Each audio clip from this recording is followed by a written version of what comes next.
नाम से। त्रयोदशी व्रत पूजा विधि सौ प्रदोष के समान ही है।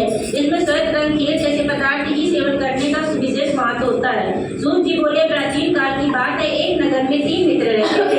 तीनों में घनिष्ठ मित्रता थी। उनमें से एक राजकुमार, दूसरा ब्राह्मण पुत्र, तीसरा सेठ पुत्र था। राजकुमार व ब्राह्मण पुत्र का विवाह हो चुका था। सेठ पुत्र का विवाह के बाद दोनों नहीं हुआ था। एक दिन तीनों मित्र आपस में स्त्रियों की चर्चा कर रहे थे। ब्राह्मण पुत्र ने नारियों की प्रशंसा करते हुए कहा कि नारी ही घर भूतों का डेरा होता है।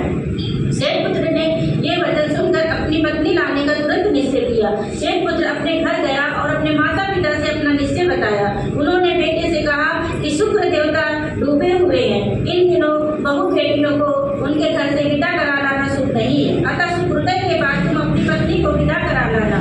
सेठ पुत्र अपनी जिद से डस से मस नहीं हुआ और अपने ससुराल जा पहुंचा। सास ससुर के उसके इरादे का पता चला। इन्होंने इससे समझाने की कोशिश की कि तुम्हें नहीं माना। उन्हें विवश होकर अपनी कन्या को विदा करना पड़ा। ससुराल से विदा होकर पत्नी नगर से बाहर निकले ही थे, उनकी बैलगाड़ी का पहिया टूट गया और बैलगाड़ी की टांग टूट गई। पत्नी को भी काफी चोट आई। सेठ पुत्र ने आगे चलने का प्रयत्न जारी रखा, तभी डाकुओं ने भेंट हो गई और वे धन थाने से लूट ले गए।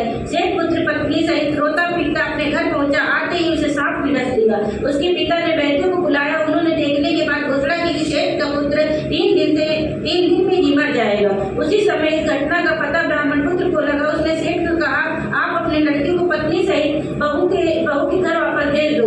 यही सारी बाधा इसीलिए आई है कि आपका पुत्र सुकृत में पत्नी को विदा करा लाया है। यदि वह वहाँ पहुँच जाएगा तो बच जाएगा।